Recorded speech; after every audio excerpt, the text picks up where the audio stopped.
Hi అండి, చూడండి మనమైతే డబల్ జాకెట్ మళ్ళీ లైనింగ్ క్లాత్ అయితే కట్ చేస్తున్నాం. సో మనం ఆది బ్లౌజ్తోనేనండి. చూడండి ఇప్పుడు బ్యాక్ పార్ట్ అయితే తీస్తున్నాను. నేనైతే కింద కుట్టుకు మీద కుట్టుకు వదులుకొని ఇలాగ కట్ చేసుకోవాలండి. సో మనమైతే స్ట్రైట్గా కట్ చేస్తలేము అనుకునేటప్పుడు ఒక స్ట్రైట్గా ఒక లైన్ అయితే గీసుకోవాలండి. చక్కగా కొలతలు అనేది అవకతవకలు రాకుండా ఉంటాయి. సో మనమైతే బ్యాక్ పార్ట్ కట్ చేసాం కదా, ఇప్పుడు మిగిలిన క్లాత్ ఉంటుంది కదా, ఇప్పుడు బ్యాక్ పార్ట్ మీద అవి ఇలా వెయ్యాలండి. ముందు పార్ట్కి మనం క్రాస్ తీసుకోవాలి కదా, క్రాస్ కటింగ్ కదా ఈ బ్లౌజు. సో ఇలా వేసుకోవాలి. చూడండి ఇలాగ నీట్గా అనుకోవాలండి. క్లాత్ అంతా కూడా చక్కగా సదరాలండి ఎక్కడికక్కడ. చూడండి బ్యాక్ పార్ట్ కంటే ఎక్స్ట్రా ఉంది కదా, మనం వైమూల వేయడం వలన క్రాస్గా వేసాం కదా పీసు, ఆ ఎక్స్ట్రా ఉన్న క్లాత్ని ఇలా కట్ చేసుకోవాలి. బ్యాక్ పార్ట్ కంటే ఎక్కువ ఉన్నది కాబట్టి. చూడండి స్టార్టింగ్ మనకైతే షేప్ బెల్ట్ కొలతలో ఉంది, మనం కిందికి కట్ చేయాల్సిన అవసరం ఉంది కాబట్టి కిందనే కట్ చేస్తాను నేను. సైడ్కి ఉన్న ఈ క్లాత్ కూడా కట్ చేస్తున్నానండి. చూడండి ఇలాగా కొంచెం సైడ్ జాయింట్ చేసేటప్పుడు పెరిగొస్తుంది అని చెప్పి నేనైతే కింద కొంచెం ఒక పావించు కంటే తక్కువనో పావించు అంతే, పావించు లోపలనే కట్ చేసుకున్నానండి. చూడండి ముందు నెక్ కూడా నేనైతే దీన్ని బట్టి చూసేస్తున్నాను. సారీ అండి, ఇక్కడ నేనైతే వీడియో కరెక్టే వచ్చింది అనుకున్నాను, కొంచెం కవరింగ్ కాలేదు.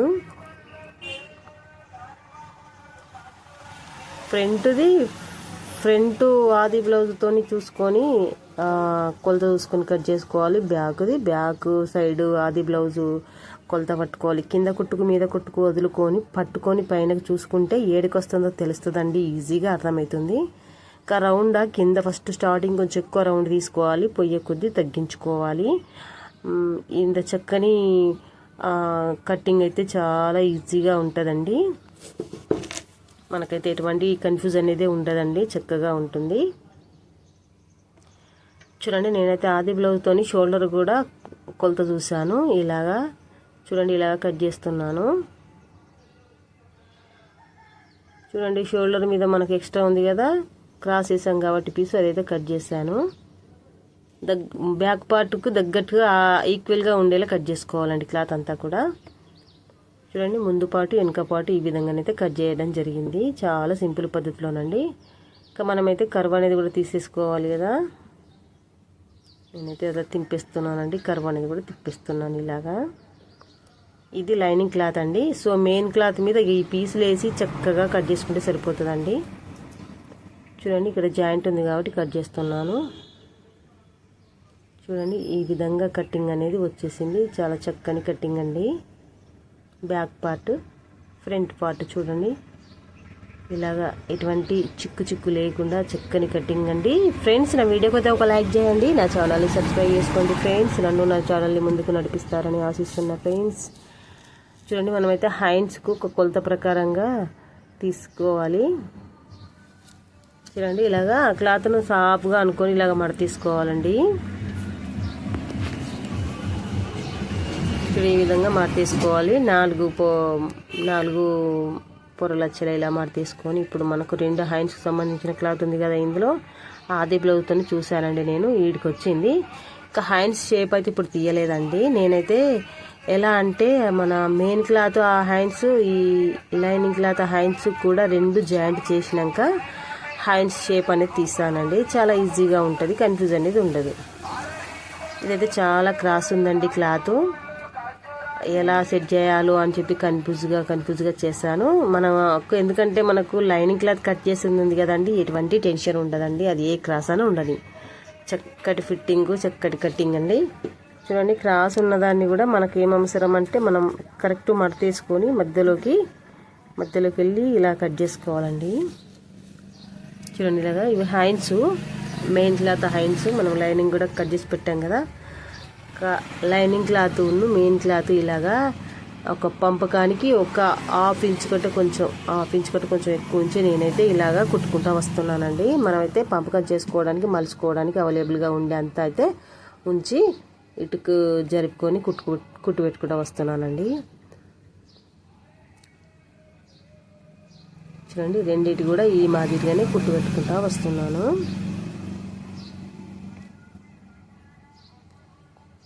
చూడండి ఇలాగా ఇప్పుడు మనం ఈ క్లాత్ని ఇలాగ మలిసి పంపకానికి సంబంధించినంత మందం అండి ఇది. ఇలాగ మలిసి పైనుంచి కుట్టు పెట్టుకుంటా వెళ్ళిపోవాలండి. ఇలాగా మన జాకెట్ అంతా కంప్లీట్ అయినాక మనం పంపకం చేసుకుంటే చక్కగా ఉంటుందండి. ఎందుకంటే నేను ఫస్ట్ ఎందుకు చేస్తున్నానంటే ఒక్కొక్కసారి కన్ఫ్యూజ్ అవుతుందని, క్రాస్ పీసులు కదా, ఇది మామూలు పీస్ అనుకొని నెగ్లెక్ట్ చేస్తే బాగుండదు కదా, అందుకని వీటిని జాయింట్ చేసి పక్కకు పెట్టుకుంటే ఇంకా మనకు హ్యాండ్స్ పక్కకు ఉన్నట్టే కదా. ఇక్కడ లైనింగ్ క్లాత్ మెయిన్ క్లాత్ అంతా కూడా నేనైతే లూజ్ కుట్టుతోనైతే జాయింట్ చేసుకుంటాను. ప్లస్ చూడండి, ఇక్కడ మనకైతే కస్టమర్ వచ్చారు కూల్ డ్రింక్స్కు, వాళ్ళకైతే ఇచ్చానండి. మిగతా డబ్బులు కూడా వాళ్ళకి ఇవ్వాలి కాబట్టి మన వర్క్ అయితే ఆపేసాను. ఫస్ట్ వాళ్ళని చూసుకొని మళ్ళీ నా వర్క్ అయితే నేను చేసుకుంటానండి. చూడండి, మనం ఇంటికాడ ఉండి ఒక టైలరింగ్ చేసుకుంటూ మిగతా వర్కులు కూడా చేసుకోవచ్చండి చక్కగా. మన ఓపికనండి. మన ఏరియాలో ఏదైతే అమ్మడానికి అవైలబుల్గా ఉంటాయో వీటిని మనం స్టిచ్చింగ్ చేసుకుంటూ మనం ఈ పని కూడా చేసుకోవచ్చండి. చక్కటి పని అండి. చూడండి, అది బ్లౌజ్తోనే లైనింగ్ క్లాత్ కట్ చేసాం కదా, ఇంకా మెయిన్ క్లాత్ మీద కూడా ఇలాగ వేసేసుకొని అన్నీ కట్ చేసుకుంటే సరిపోతుందండి. ఇలాగా చాలా చక్కని కటింగ్ అండి. సో ఫ్రెండ్స్, మీకున్న డౌట్స్ అయితే మీ అమూల్యమైన కామెంట్తో నాకు తెలపండి, నేను రిప్లై ఇస్తాను. ఫ్రెండ్స్, నన్ను నా ఛానల్ని ముందుకు నడిపిస్తారని ఆశిస్తున్నా. చూడండి, ఈ విధంగా అంతా కూడా ఇంకా మనం లైనింగ్ మెయిన్ క్లాత్ అంతా కూడా ఇలాగ జాయింట్ చేసుకోవాలండి. జాయింట్ చేసి మనం అయితే కుట్టడం అయితే స్టార్ట్ చేసుకోవడమే ఉంది. ఇంకా చూడండి, ఇలాగ నీట్గా కటింగ్ అనేది చేసుకోవాలండి. చాలా పర్ఫెక్ట్గా వస్తుందండి. ఇంకా తిరగనేది ఉండదు వర్క్. ఫ్రెండ్స్, మీరు కూడా ఊరికే ఉండి టైం వేస్ట్ చేయకుండా ఏదో ఒక పనిలో చేయను కావండి. చక్కనైనా టైలరింగ్ ఇంట్లో కూర్చొని నేర్చుకునేది, ఇంట్లో కూర్చుంటే పని చేసుకునేది మనకే పని తెచ్చిస్తారండి. చక్కగా పని చేసిస్తే మంచి పేరు, మంచి వర్క్ మన చేతిలో, మంచి పేరు మనకు వస్తుందండి. మంచి పని కూడా మన చేతిలో ఉంటుందండి. చూడండి, లైనింగ్ క్లాత్ మెయిన్ క్లాత్ అంతా కూడా ఇలాగా జాయిన్ చేసుకుంటూ వెళ్ళిపోవాలండి. మనం పూర్తి స్టిచ్చింగ్ అయితే నెక్స్ట్ వీడియోలో ఉంటుంది ఫ్రెండ్స్. చూడండి, ఇలాగా ఇదైతే బ్యాక్ పార్ట్ కదండి. ఈ విధంగా అంతా కూడా జాయిన్ చేసుకుంటూ కుట్టుకుంటూ వెళ్ళిపోవాలండి.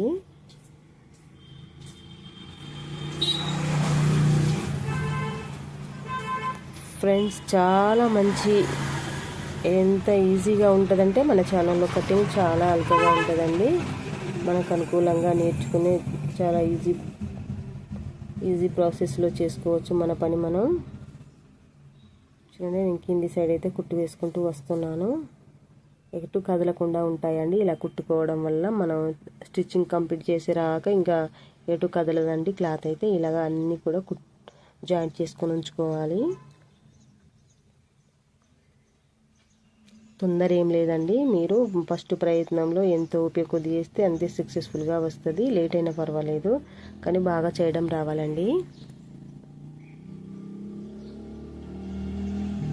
చూడండి, నేనైతే ఫ్రంట్ బ్యాక్ పార్ట్స్ అన్నీ కూడా జాయింట్ చేశాను, ఇక్కడ పెట్టాను. ఇంకా నెక్స్ట్ వర్క్ అయితే వేరే వర్క్ చేయాలి కదా. ఈ విధంగా అయితే ఫ్రెండ్స్, ఇలాగ అన్నీ కూడా జాయింట్ చేసుకున్నాం కదా. పూర్తి స్టిచ్చింగ్ అయితే నెక్స్ట్ వీడియోలో ఉంటుంది ఫ్రెండ్స్. ఇలాగ కుట్లు వేసుకొని ఎక్స్ట్రా ఉన్న క్లాత్ అంతా కట్ చేసుకొని మనం పనిలోకి ఇంకా జాకెట్ మొత్తం రెడీ చేయడానికి రెడీ పెట్టుకోవాలి. చూడండి, ఇలాగా చూడండి, నేను ఒకటి సంక సైడ్ నుంచి వెళ్ళి పాటు కింది ముందు భాగం దాకా వేసానండి. ఇక్కడ జాకెట్ అనేది ఇంకా ఎటు కదలకుండా ఉంటుందండి ఇలాగ కుట్టు వేసుకోవడం వల్ల. మనం